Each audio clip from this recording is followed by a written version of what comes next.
مرزا صاحب نے بھی یہ بات کہی، جس طرح ہم اسحاق جالوی صاحب کی طرف سے یہ بات پیش کر چکے ہیں کہ اس نے کہا کہ یہ حسین رضی اللہ عنہ کی شہادت یا اہل بیت کی شہادت کا بدلہ لینے کے لیے کھڑا ہوا۔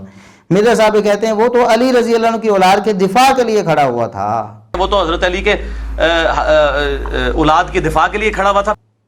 یہ علی رضی اللہ عنہ کی اولاد کے دفاع کے لیے کھڑا ہوا تھا، یہ جھوٹ ہے، ایسی کوئی بات ثابت نہیں ہے۔ تاریخ کی کتابوں میں ذکر ہے لیکن اس کی کوئی سند نہیں ہے۔ بعض مورخین نے صرف اسی طرح نقل کیا ہے تاریخی اعتبار سے کہ یہ ان لوگوں میں شامل تھا یا اس نے قتل کیا، لیکن ایسا کچھ ثابت نہیں ہے۔ اس کا جھوٹا دعویٰ نبوت اور اس کا بزبان نبوی کذاب ہونا یہ تو ثابت ہو چکا ہے اللہ کے فضل و کرم سے، اس کو کوئی مائی کا لال اب جھٹلا نہیں سکتا اللہ کے فضل و کرم سے۔ ہاں، جس شخص نے نہیں ماننا، ہٹ درمی اپنانی ہے، اس کا تو کوئی علاج ہمارے پاس نہیں ہے۔ لیکن مرزا صاحب ایک اور بات، اس کا دفاع کرنے کے لیے ایک اور بات کرتے ہیں، کہتے ہیں کہ حضرت ابن عمر رضی اللہ عنہما اس کے پیچھے نمازیں پڑھتے تھے۔ حضرت ابن عمر رضی اللہ عنہما اس کے پیچھے نمازیں پڑھتے تھے، اور اس حوالے سے وہ کہتے ہیں کہ ہم کہتے ہیں سنن کبریٰ بیہقی میں موجود ہے، اپنا پمفلٹ بھی لہرا کر وہ دکھاتے ہیں۔ پھر دوسرا یہ کہ حضرت ابن عمر اس کے پیچھے نمازیں پڑھتے تھے۔ عبداللہ بن عمر مختار ثقفی کے گروہ کے لوگوں کے پیچھے نمازیں بھی پڑھتے تھے اور ان کو سلام بھی کہا کرتے تھے۔ ہم کہتے ہیں کہ سنن کبریٰ البیہقی میں موجود ہے، 72 حدیث میں بھی پایا ہے۔ ایسا آئٹم یہ بھی ہے کہ عبداللہ بن عمر جو ہیں وہ تو مختار ثقفی کے لوگوں کے پیچھے نماز بھی پڑھا کرتے تھے، ان کو سلام بھی کیا کرتے تھے۔ اس حوالے سے مرزا صاحب نے جو سنن کبریٰ بیہقی کی روایت پیش کی ہے اس کی سند ہم آپ کو پڑھ کر سناتے ہیں۔ اخبارنا ابو عبداللہ الحافظ و ابو سعید ابن ابی عمر قال حدثنا ابو العباس محمد بن یعقوب حدثنا ابو جعفر محمد بن عبید اللہ ابن ابی داود المنادی المخرمی ببغداد حدثنا یونس وهو ابن محمد المؤدب حدثنا ابو شہاب حدثنا یونس بن عبید عن نافع قال كان ابن عمر يسلم على الخشبیۃ والخوارج وهم يقتتلون فقال من قال حي على الصلاة اجبته ومن قال حي على الفلاح اجبته ومن قال حي على قتل اخيك المسلم واخذ ماله قلت لا۔ کہتے ہیں کہ سیدنا عبداللہ بن عمر رضی اللہ عنہما خشبیہ کو سلام کہہ دیا کرتے تھے، خشبیہ کو سلام کہہ دیا کرتے تھے۔ خشبیہ کا ترجمہ مرزا صاحب نے کیا ہے کہ یہ مختار بن ابی عبید ثقفی کے گروہ کے لوگ تھے۔ ہم مان لیتے ہیں جی، ہم اس پر بحث نہیں کرتے کہ خشبیہ سے مراد آپ صحیح سند سے ثابت کریں کہ وہی لوگ تھے، ہم اس کا آپ سے مطالبہ نہیں کرتے، لیکن ہم کہتے ہیں کہ یہ جو روایت ہے خشبیہ کو سلام کہنے کی، یا عبداللہ بن عمر رضی اللہ عنہما نے کہا کہ جو حی علی الصلاۃ کہے گا میں اس کے پیچھے نماز پڑھ لوں گا، حی علی الفلاح کہے گا، یعنی جو اسلام کے دعوے دار لوگ ہیں اور اذانیں دیتے ہیں، جماعتیں کرواتے ہیں، میں ان کے پیچھے نماز پڑھ لوں گا۔ تو یہ جو روایت ہے، پہلی بات تو یہ ہے کہ یہ روایت ضعیف ہے۔ مرزا صاحب آپ بار بار لوگوں کو بتاتے رہے ہیں کہ مدلس کی آن والی روایت وہ ضعیف ہوتی ہے، مدلس کی آنے والی روایت ضعیف ہوتی ہے، جب تک وہ سماع کے تصریح نہ کرے اس کی روایت قبول نہیں۔ اس پر تو آپ نے امت کا اجماع بھی پیش کیا ہوا ہے مقدمہ صحیح مسلم کے حوالے سے، وہ آپ کے بہت سارے کلپس ہیں، ہم 2-3 لوگوں کے سامنے چلا دیتے ہیں ابھی۔ اور یہ پیٹ رول ہے صحیح مسلم کے مقدمے میں، محدثین کا اجماع ہے کہ مدلس کی آن والی روایت سماع کی تصریح کے بغیر ضعیف تصور کی جاتی ہے۔ اس میں حسن بصری مدلس ہیں، ان سے روایت کر رہے ہیں، سماع کی تصریح کوئی نہیں ہے، یہ پکی ضعیف روایت ہے۔ صحیح مسلم کے مقدمے میں امام مسلم نے لکھا ہے کہ مدلس کی ان والی روایت سماع کی تصریح کے بغیر ضعیف ہوگی، لہذا یہ آپ صلی اللہ علیہ وسلم کا فرمان ہی نہیں ہے، یہ روایت ہی جعلی ہے، اور اصول محدثین پر بھی یہ روایت جعلی ہے۔ میں بھی سفیان ثوری مدلس ہے۔ اب یہ اہل حدیث سے پوچھنا چاہیے کہ اللہ کے بندو، ایک جگہ ایک روایت کو ضعیف کہہ رہے ہو اور اسی سند کی دوسری روایت آ رہی ہے آپ کے، اس کو آپ صحیح کہہ کے اس پہ چل رہے ہیں، تو یہ غلط ہے۔ اس میں سفیان ثوری مدلس ہے۔ ہم ایک اصول رکھیں گے، دوغلی پالیسی نہیں کہ تہاڈی ہے تے اسی نہیں مننی، ساڈی ہے تے تسی نہیں مننی، نہیں، ایک اصول۔ تو آپ اس بات کو مانتے ہیں کہ مدلس کی آنے والی روایت ضعیف ہوتی ہے۔ اب یہ جو یونس بن عبید ہے نا، یونس بن عبید یہ مدلس ہے، یہ خود ہم آپ کو شیخ زبیر علی زئی رحمۃ اللہ علیہ کی کتاب جو انہوں نے طبقات المدلسین کی تحقیق کی ہے، الفتح المبین کے نام سے، ہم اس کا سکین آپ کو دکھا دیتے ہیں۔ جو یونس بن عبید ہیں وہ مدلس ہیں، آپ اپنی سکرین پر دیکھ لیں۔ تو جب یونس بن عبید مدلس ہیں تو وہ ان نافع کے ساتھ نافع رحمہ اللہ سے یہ روایت نقل کرتے ہیں، تو مدلس کی ان والی روایت مرزا صاحب قبول نہیں ہوتی۔ اب آپ زیادہ سے زیادہ یہ زور لگائیں گے، یا آپ نے لکھا کہ شیخ زبیر علی زئی رحمۃ اللہ علیہ نے اس کی سند کو صحیح کہا ہے، ہم کہتے ہیں کہ یہ شیخ زبیر علی زئی رحمۃ اللہ علیہ کی خطا ہے۔ خود وہ یونس بن عبید کو مدلس بھی کہتے ہیں اور اس کی تدلیس کو مضر بھی سمجھتے ہیں، جب تک وہ سماع کی تصریح نہ کرے اس کی روایت کو قبول نہیں کرتے۔ یہ قاعدہ قانون انہوں نے خود بنایا ہے، بتایا ہے، تو محدثین سے اس بات کو ثابت کیا ہے۔ لیکن یونس بن عبید مدلس ہے، اس کے سماع کی تصریح نہیں ہے، پھر بھی اس کی سند کو ان کا صحیح کہنا یہ ان کی خطا ہے۔ واللہ عالم، انسان ہے نا، انسان خطا کر جاتا ہے، بھول بھی جاتا ہے، کیا ہوا واللہ عالم ہمیں نہیں معلوم۔ بہرحال یونس بن عبید جس کی آن والی روایت کو شیخ زبیر علی زئی رحمۃ اللہ علیہ خود ضعیف کہتے ہیں، یہاں اس کو وہ صحیح کہہ رہے ہیں، لیکن یہ ان کا فیصلہ صحیح نہیں ہے۔ اب مرزا صاحب یہ پروپیگنڈا کریں گے لوگوں کے سامنے، یا مرزا صاحب کے جو فالورز ہیں وہ اکثر یہ پروپیگنڈا کرتے ہیں، دیکھو جی شیخ زبیر علی زئی رحمۃ اللہ علیہ کے فیصلے کو یہ لوگ مان نہیں رہے ہیں۔ بھائی ہم محدثین کے فیصلے کو مانیں یا شیخ زبیر علی زئی رحمۃ اللہ علیہ کے فیصلے کو مانیں؟ اور شیخ زبیر علی زئی رحمۃ اللہ علیہ کا اپنا فیصلہ بھی محدثین کے فیصلے کے موافق ہے کہ مدلس کے آنے والی روایت قبول نہیں ہوتی۔ خود انہوں نے یہ فیصلہ خود فرمایا بھی ہوا بہت ساری روایتوں پہ۔ اب اگر انسان ہونے کے ناطے ان کو خطا ہو گئی ہے، غلطی لگ گئی ہے کسی وجہ سے، ان کی توجہ اس طرف نہیں گئی یا کیا ہوا واللہ عالم، تو ہم کیا لکیر کے فقیر ہو جائیں؟ ہم ان کی اندھی تقلید شروع کر دیں کہ انہوں نے مدلس کی آنے والی روایت کو صحیح کہا ہے تو ہم بھی کہیں صحیح ہے، ضعیف کہا ہے تو ہم بھی کہیں ضعیف ہے؟ بھائی پیمانہ تو ایک رکھنا ہم نے اللہ رب العزت کو جواب دینا ہے۔ کیا ہم لوگوں کے ساتھ یہ فراڈ شروع کر دیں دیکھتے ہوئے بھی آپ کی طرح کہ تدلیس والی روایت بھی ہے تو اپنے پمفلٹ میں پیش کی ہوئی ہے، ایک طرف اہل حدیثوں کو تانا دے رہے ہیں کہ یہ تدلیس والی روایتیں پیش کرتے ہیں، ضعیف روایتیں پیش کرتے ہیں، دوسری طرف اپنے پمفلٹ میں تدلیس والی روایتیں بھی پیش کریں، ایک طرف کہیں کہ امام اعمش جو ہیں امام المدلسین ہیں، ان کی تدلیس بری ترین تدلیس ہے نعوذ باللہ، حالانکہ وہ مطلب نہیں ہے وہاں پر۔ تو وہ امام المدلسین جب ان سے بیان کر رہے ہوں، آپ نے خلاف ہو تو اس کے رگڑے نکالیں، لوگوں پر تان کریں کہ ضعیف روایتیں پیش کرتے ہیں، جب اپنے موافق ہو، ٹھیک ہے، وہ عبید اللہ بن زیاد کی ناک میں سانپ گھسنے کی جو داستان ہے وہ اعمش کی تدلیس والی روایت ہے، ان والی روایت ہے، اس کو اپنے پمفلٹ میں پیش کر دیں۔ ہم یہ دوغلی پلیسی نہیں اپنا سکتے مرزا صاحب، ہمیں اللہ سے ڈر آتا ہے، آپ کو بھی اللہ سے ڈر جانا چاہیے۔ تو یونس بن عبید مدلس ہیں، انہوں نے سماع کی تصریح نہیں کی، یا تو مرزا صاحب سماع کی تصریح والی روایت پیش کریں، ہم انشاءاللہ اللہ کے فضل و کرم سے علی الاعلان یہاں اسی پلیٹ فارم سے لوگوں کے سامنے ویڈیو میں اس بات کا جو اعلان کریں گے کہ مرزا صاحب نے سند صحیح پیش کر دی سماع کی تصریح والی، جو پیچھے سے بھی صحیح ہے اور اس میں سماع کی تصریح موجود ہے، لہٰذا ہم اس بات کو تسلیم کرتے ہیں کہ یہ عبداللہ بن عمر رضی اللہ عنہما سے قول ثابت ہو گیا۔ ورنہ مرزا صاحب آپ کو بھی یہ بات ماننا پڑے گی اور رجوع کرنا پڑے گا کہ یہ تدلیس والی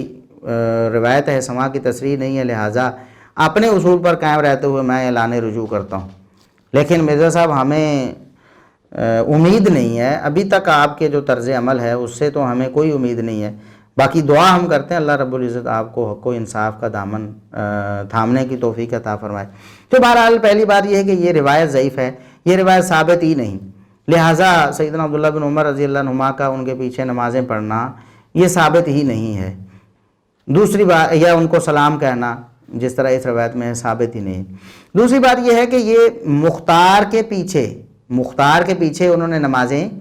نہیں پڑھی، نہ مختار کو سلام کہا ہے، خشبیہ کے پیچھے انہوں نے نمازیں پڑھنے کا کہا ہے اور خشبیہ کو سلام کہا ہے۔ یہ خشبیہ کون ہے؟ آپ کی تفسیر ہم مان لیتے ہیں کہ یہ مختار بن ابی عبید کے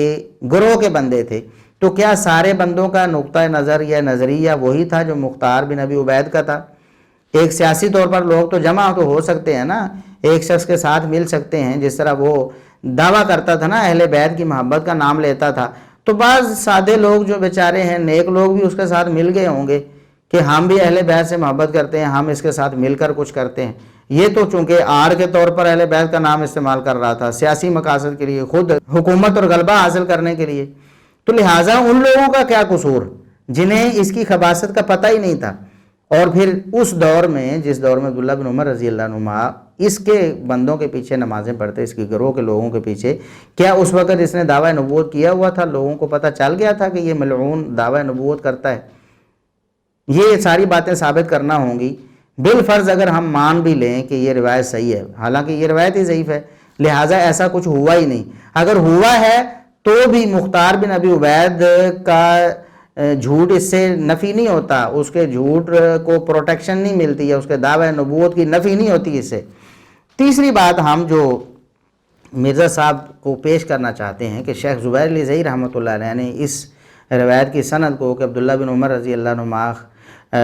خشبیہ کو سلام کہہ دیتے تھے، مختار بن ابی عبید کے ساتھیوں کو، ہاں آپ کے بقول ہم مان لیتے ہیں کہ وہ خشبیہ وہی تھے، ان کو سلام کہتے تھے یا ان کے پیچھے نمازیں پڑھ لیتے تھے، تو خود شیخ زبیر علی زئی رحمۃ اللہ علیہ نے یہ لکھا ہوا ہے کہ عبداللہ بن عمر رضی اللہ عنہما نے اس سے رجوع کر لیا تھا۔ ایسے لوگوں کو سلام کہنے یا ایسے لوگوں کے پیچھے نمازیں پڑھنے سے عبداللہ بن عمر رضی اللہ عنہما نے رجوع کر لیا تھا۔ وہ کہتے ہیں کہ عبداللہ بن عمر رضی اللہ عنہما سے یہ صحیح ثابت ہے کہ وہ بدعتی کے سلام کا جواب بھی نہیں دیتے تھے، جا کے اس کے پیچھے نمازیں پڑھنا، اور یہ عمل جو ناسخ ہے، جو اس بات پر دلیل بنتا ہے شیخ زبیر علی زئی رحمۃ اللہ علیہ کے نزدیک وہ ناسخ ہے کہ عبداللہ بن عمر رضی اللہ عنہما نے یہ کام چھوڑ دیا تھا، ان لوگوں کو سلام کا جواب دینا یا ان کے پیچھے نمازیں پڑھنا۔ دلیل یہ سنن ترمذی کی حدیث ہے، یہ حدیث جامع ترمذی کی ہے کہ سیدنا عبداللہ بن عمر رضی اللہ عنہما کے پاس ایک شخص آیا اور اس نے کہا کہ فلاں آدمی آپ کو سلام کہتا ہے، فلاں شخص آپ کو سلام کہتا ہے۔ تو عبداللہ بن عمر رضی اللہ عنہما نے فرمایا مجھے یہ معلوم ہوا ہے کہ اس میں کوئی بدعت آ گئی ہے، انہو بالغنی انہو قد احدث، اس نے کوئی بدعت اختیار کی ہوئی ہے، مجھے یہ بات معلوم ہوئی ہے۔ فَإِن كَانَ قَدْ أَحْدَثَ فَلَا تُقْرِئْهُ مِنِّي سَلَامًا، اگر واقعی اس نے کوئی بدعت اختیار کی ہوئی ہے تو میری طرف سے اسے سلام کا جواب نہیں دینا، میں نے کوئی اس کو سلام نہیں کہا ہے، اگر وہ بدعتی نہ ہوا تو اس کو سلام کہہ دینا میری طرف سے بھی جواباً، اور اگر اس نے بدعت اختیار کی ہوئی تو میری طرف سے اسے سلام نہ کہنا، کیونکہ میں نے رسول اللہ صلی اللہ علیہ وسلم کو یہ فرماتے ہوئے سنا ہے کہ میری امت میں خسف یا مسخ ہوگا یا قذف ہوگا، وہ قدریہ میں ہوگا، جو تقدیر کے بارے میں پٹڑی سے اترے ہوئے ہیں، تقدیر کے قرآن و سنت والے احکامات نہیں مانتے، تقدیر کے انکاری ہیں۔ تو عبداللہ بن عمر رضی اللہ عنہما بدعتیوں کو سلام کہنا کیا اس کا جواب دینا بھی گوارا نہیں کرتے تھے، بلکہ منع کرتے تھے میری طرف سے کسی بدعتی کو آپ نے سلام نہیں کہنا یا اس کے سلام کا جواب میری طرف سے نہیں پہنچانا اگر وہ واقعی بدعتی ہے تو۔ نماز پڑھنا تو بڑی دور کی بات ہے مرزا صاحب۔ تو شیخ زبیر علی زئی رحمۃ اللہ علیہ جنہوں نے اس حدیث کو صحیح کہا تھا، اس روایت کو، ان کے نزدیک بھی وہ روایت منسوخ ہے۔ آپ نے یہ حکم تو نقل کر دیا شیخ زبیر علی زئی رحمۃ اللہ علیہ کا، لیکن یہ ان کی تصریح نقل نہیں کی کہ ان کے نزدیک وہ قول منسوخ ہے۔ یہ بددیانتی ہے مرزا صاحب، یہ بددیانتی ہے، آپ اس بددیانتی سے بچ جائیں، اللہ سے توبہ کریں اور حق کا ساتھ دیں آپ۔ تو ہم تو کہتے ہیں وہ روایت ثابت ہی نہیں ہے۔ ہاں جامع ترمذی والی یہ حدیث تو ثابت ہے کہ عبداللہ بن عمر رضی اللہ عنہما کی کسی بدعتی کا سلام قبول ہی نہیں کرتے تھے، کسی بدعتی کو سلام کہتے بھی نہیں تھے، بلکہ روک دیتے تھے کہ کسی بدعتی کو میری طرف سے سلام نہیں پہنچانا تم نے اگر وہ واقعی بدعتی ہے تو یہ کیسے ہو سکتا ہے کہ ایک مدعی نبوت کے پیروکاروں کے پیچھے وہ نماز پڑھ لیتے ہوں یا ان کو سلام کہہ دیتے ہوں؟ یہ بالکل ثابت ہی نہیں ہے۔ تو مرزا صاحب جو چیز ثابت نہیں ہے اس کے پیچھے آپ پڑے ہوئے ہیں۔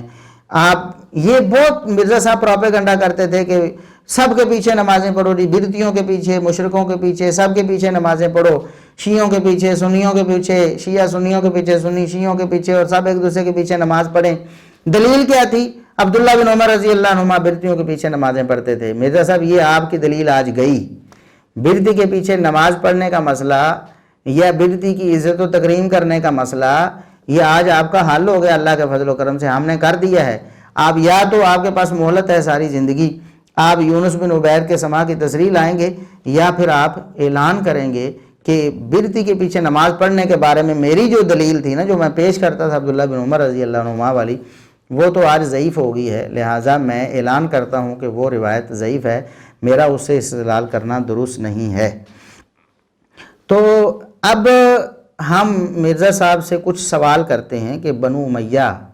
کی دشمنی میں تو آپ اتنا آگے چلے جاتے ہیں کہ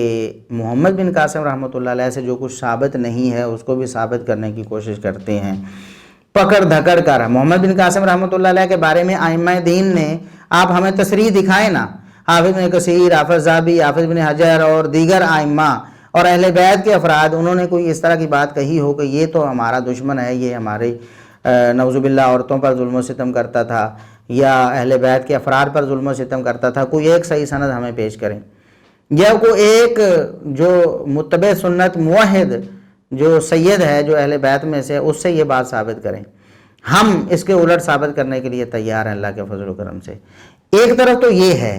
کہ آپ ایک شخص پر جھوٹے الزامات لگاتے ہیں، دوسری طرف ایک شخص پر الزام ثابت ہے، حدیث میں نبی کریم صلی اللہ علیہ وسلم کی زبانی وہ کذاب ہے اور جھوٹا دعویٰ نبوت کرنے والا ہے، اہل بیت کے افراد سیدنا حسین رضی اللہ عنہ کے بیٹے امام زین العابدین اس کو لعنت کرتے ہیں اس شخص پر، اور کہتے ہیں اللہ رسول پر بھی جھوٹ باندھتا تھا، ہمارا اس سے کوئی تعلق نہیں ہے، اور اس کے دور کے بندے بھی کہتے ہیں وہ کذاب ہے، اور بعد کے ائمہ بھی تواتر کے ساتھ بالاجماع بالاتفاق کہتے ہیں وہ کذاب ہے اور اس حدیث کا مصداق ہے۔ آپ پھر بھی اس کی پروٹیکشن کے لیے جناب کوشاں ہیں، کمر کسی ہوئی ہے، اور کہتے ہیں جی میرے پاس کوئی دلیل ہی نہیں ہے، کوئی پیش تو کرے۔ ہم تو کہتے ہیں ہم پیش کرتے ہیں۔ اب یہ تو آپ نے دیکھ لیا دوغلی پالیسی، ایک طرف جھوٹے قصے کہانیاں وہ حجاج کے ظلم کے حوالے سے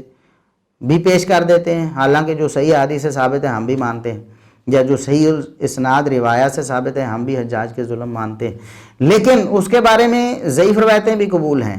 اور محمد بن قاسم رحمۃ اللہ علیہ کے خلاف جھوٹی من گھڑت روایتیں بھی، موزل منقطع روایتیں بھی قبول ہیں، اور مختار سقفی جس پر لعنت ثابت ہے، جس کا جھوٹا دعوی نبوت ثابت ہے، جس کا جھوٹا ہونا ثابت ہے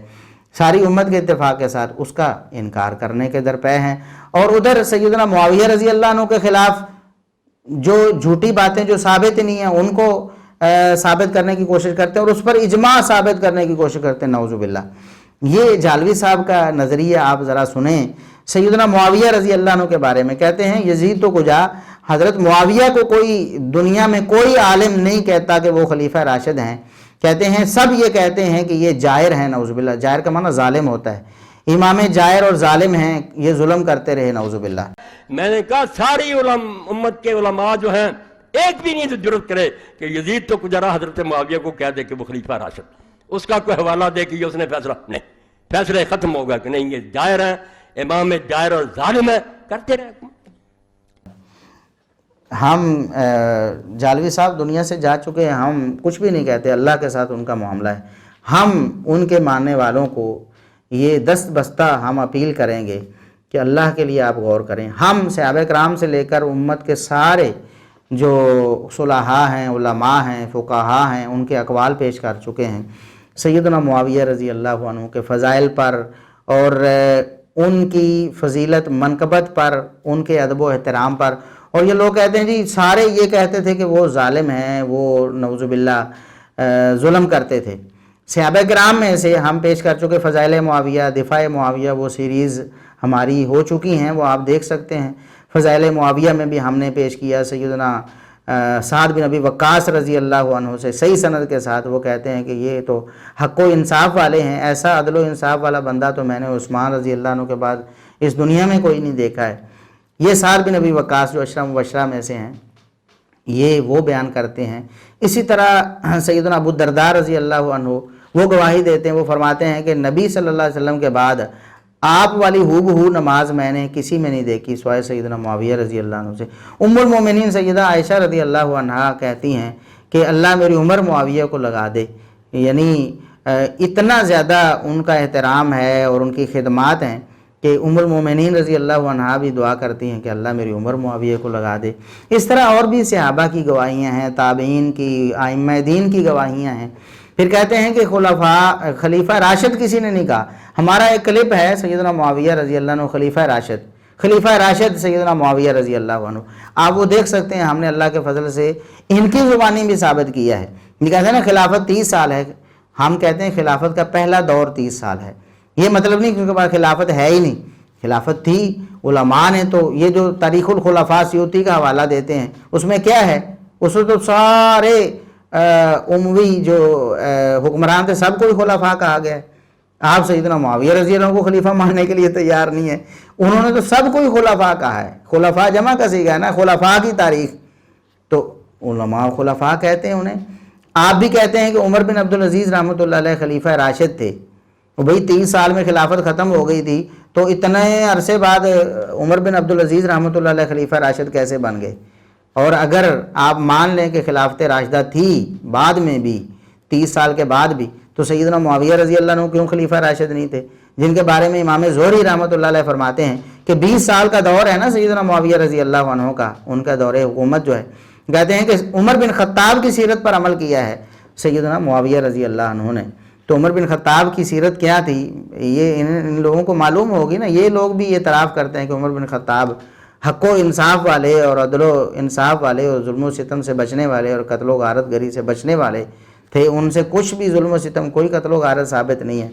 سیدنا عمر رضی اللہ عنہ سے. بالکل اسی طرح سیدنا معاویہ رضی اللہ عنہ سے بھی ایسا کچھ ثابت نہیں ہے. یہ جو جھوٹا دعویٰ کیا کہ سارے علماء لکھتے رہے کہ وہ ظالم جابر تھے, لعنت اللہ علی الکاذبین, اللہ جھوٹوں پر اپنی لعنت کرے, ان کو عذاب سے دوچار کرے. اگر وہ زندہ ہیں تو انہیں یا تو ہدایت دے دے, اگر ہدایت ان کے نصیب میں نہیں ہے تو انہیں غارت کر دے, اور جو دنیا سے چلے گئے اللہ رب العزت ان سے نمٹ لے. ایسے جھوٹے دعوے کرتے رہے سیدنا معاویہ رضی اللہ عنہ کے بارے میں. ہم نے جو اللہ کے فضل و کرم سے ایک کام کر دیا ہے, یہ امت پر حجت ہے اللہ کے فضل و کرم سے. اب کوئی شخص یہ بہانہ نہیں کر سکتا کہ ہمیں سیدنا معاویہ رضی اللہ عنہ کے بارے میں کوئی غلط فہمی رہ گئی اور لوگوں نے جھوٹ ہمیں پلا دیا تھا, سنا دیا تھا اور ہم اس کو سنتے رہے, لہٰذا ہمیں کسی نے حق بتایا ہی نہیں. ہم نے اللہ کے فضل و کرم سے حق آپ کے سامنے رکھ دیا ہے. آپ پر یہ بات لازم ہے کہ اگر آپ نے اسحاق جالوی صاحب یا مرزا محمد علی انجینئر صاحب کو سنا ہوا ہے تو آپ ہمارا دفاع معاویہ اور فضائل معاویہ, یہ جو 2 سیریز ہیں ہماری, یہ لازمی پوری دیکھیں. انشاءاللہ اللہ کے فضل و کرم سے آپ کو ہر اشکال کا جواب ملے گا. اور اگر آپ سمجھتے ہیں کہ فلاں اشکال یا فلاں بات جو ہے وہ واضح نہیں ہوئی یا ہم نے اس کا تذکرہ نہیں کیا, تو ہم اللہ کے فضل و کرم سے حاضر ہیں, ہم انشاءاللہ اس کا جواب دیں گے. لیکن یہ جو جھوٹے دعوے ہیں سیدنا معاویہ رضی اللہ عنہ یا دیگر صلحاء صحابہ کرام یا بعد کے لوگوں کے بارے میں ہیں, ہم یہ برداشت نہیں کریں گے. ہم اللہ کے فضل و کرم سے اس کی حقیقت واضح کرتے رہیں گے کہ ایک طرف مختار بن ابی عبید جیسے دجال اور کذاب اور دعوی نبوت کرنے والے ملعون جو جس پر اہل بیت لعنت کرتے رہے, ایک طرف اس کو ہیرو بنانے پہ تلے ہوئے ہیں اور دوسری طرف سیدنا معاویہ رضی اللہ عنہ کو نعوذ باللہ زیرو بنانے پہ تلے ہوئے ہیں. ان لوگوں کو خدا کا خوف بھی نہیں آتا ہے. اللہ رب العزت انہیں ہدایت دے یا غارت کرے. اب ہم کچھ روایات اور بھی پیش کریں. علماء نے بھی اور کو بہت کچھ لکھا ہے. ہم تو چونکہ صحیح سند کے دعوے دار ہیں اور ہم صحیح سند کا التزام کرتے ہیں, اس لیے ہم اس طرح کی باتیں نہیں کرتے. ورنہ تاریخ سے جس طرح یہ بے سند اور جھوٹی باتیں نقل کرتے ہیں نا, اس طرح کی تو اور باتیں تاریخ میں موجود ہیں. مثال کے طور پر طبقات ابن سعد میں ہی دیکھ لیں کہ علی رضی اللہ عنہ کے ایک بیٹے تھے عبید اللہ, ان کے بارے میں لکھا ہے کہ اس کو مختار بن ابی عبید نے قتل کیا تھا. علی رضی اللہ عنہ کے بیٹے کو معاف نہیں کیا, مختار بن ابی عبید نے قتل کیا. تاریخی باتوں پہ اگر آپ جاتے ہیں نا, تاریخی باتیں کہ اس نے یہ کر دیا, محمد بن قاسم نے وہ کر دیا اور یہ ہو گیا, وہ مختار نے یہ کارنامے کر دیے, اگر وہ تاریخ کی بغیر سند باتیں لینی ہیں تو یہ باتیں کیوں نہیں لیتے کہ علی رضی اللہ عنہ کے بیٹے عبید اللہ کو اس ظالم نے قتل کیا. یہ بات بھی آپ مانیں, پھر لعنت کریں نا اہل بیت کے قاتل پر. اسی طرح طبقات ابن سعد میں ہی ہے عبداللہ بن عمر رضی اللہ عنہما 8 یا 10 مہینے جو ہیں وہ مدینہ میں قیام پذیر رہے. مدینہ میں ان کے قیام کرنے کا سبب کیا تھا؟ امام ابن سعد رحمۃ اللہ علیہ لکھتے ہیں کہ وہ مختار سے ڈرے ہوئے تھے کہ وہ شریر ہے, کہیں مجھے قتل نہ کر دے. اس سے وہ بھاگ کر مدینہ میں آ کر وہاں قیام کیے ہوئے تھے, کیونکہ مختار کے ظلم سے وہ ڈر رہے تھے کہ مختار ظالم مجھ پر ظلم نہ کر دے. یہ طبقات ابن سعد میں یہ قول موجود ہے. اسی طرح مستدرک حاکم میں امام بخاری رحمۃ اللہ علیہ کا قول موجود ہے. امام بخاری رحمۃ اللہ علیہ کا, امام بخاری فرماتے ہیں قاتل المختار ابن ابی عبید سلیمان بن سرد بعد ان قاتل سلیمان بن سرد عبید اللہ بن زیاد. کہتے ہیں کہ سلیمان بن سرد نے رضی اللہ عنہ, یہ صحابی ہے نا, سلیمان بن سرد نے عبید اللہ بن زیاد کو قتل کیا تھا. تو عبید اللہ بن زیاد کے قتل کے بعد یہ چونکہ سلیمان بن سرد رضی اللہ عنہ نے کیا تھا تو مختار بن ابی عبید نے ان صحابی کو قتل کر دیا۔ امام بخاری رحمۃ اللہ علیہ فرماتے ہیں کہ سلیمان بن سرد رضی اللہ عنہ نے عبید اللہ بن زیاد کو قتل کیا تھا، تو اس قتل کی پاداش میں سلیمان بن سرد رضی اللہ عنہ کو مختار بن ابی عبید نے قتل کر دیا۔ یہ بات بھی آپ تاریخ کی مان لیں، پھر کہیں کہ جو عبید اللہ بن زیاد کو قتل کرنے والا تھا، جس نے یہ کارنامہ کیا، آپ کے بقول تو عبید اللہ بن زیاد قاتل تھا نا حسین رضی اللہ عنہ کا، تو پھر آپ کے نزدیک اہل بیت کے قاتلوں کا قاتل تو سلیمان بن سرد رضی اللہ عنہ تھے، تو جنہوں نے یہ کارنامہ کیا سلیمان بن سرد رضی اللہ عنہ نے، ان کو قتل کس نے کر دیا؟ مختار بن ابی عبید نے۔ تو پھر آپ لعنت کریں نا ایسے شخص پر۔ اسی طرح یہ امام ابن حبان رحمۃ اللہ علیہ کی کتاب الثقات ہے، اس میں انہوں نے لکھا ہے کہ عمار بن یاسر رضی اللہ عنہ کے بیٹے محمد نامی تھے، اس کو مختار بن ابی عبید نے قتل کیا۔ عمار بن یاسر رضی اللہ عنہ کے بیٹے محمد کو مختار بن ابی عبید نے قتل کیا۔ اور البدایہ والنہایہ میں ہے کہ مختار نے اپنے چچا سے کہا کہ ہم حسن رضی اللہ عنہ کو پکڑ کے معاویہ کو بیچ دیں،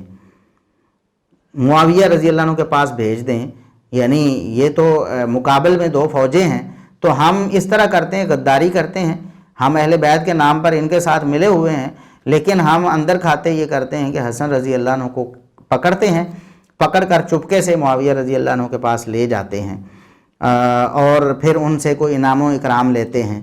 یہ بات حافظ ابن کثیر رحمۃ اللہ البدایہ والنہایہ میں لکھی ہے۔ اگر بے سند باتیں لینی ہیں تو پھر مختار بن ابی عبید کی یہ دجالی جو کاروائی ہے یا جو سازش تھی، یہ بھی آپ قبول کریں کہ یہ ایسا لعنتی تھا جو سیدنا حسن رضی اللہ عنہ کو نقصان پہنچانا چاہتا تھا۔ اسی طرح الاصابہ حافظ ابن حجر رحمۃ اللہ علیہ لکھتے ہیں وقاتل المختار محمد بن عمار بن یاسر ظلمًا، مختار نے محمد بن عمار بن یاسر کو، عمار بن یاسر رضی اللہ عنہ کے بیٹے محمد کو قتل کیا ظلمًا، بڑا ظالم تھا یہ، اس کو قتل کیا کیوں؟ لأنہ سألہ ان یحدث عن ابیہ بحدیث کاذب، اس نے کہا کہ اپنے والد عمار بن یاسر کی طرف جھوٹی روایت منسوب کر کے مجھے بتاؤ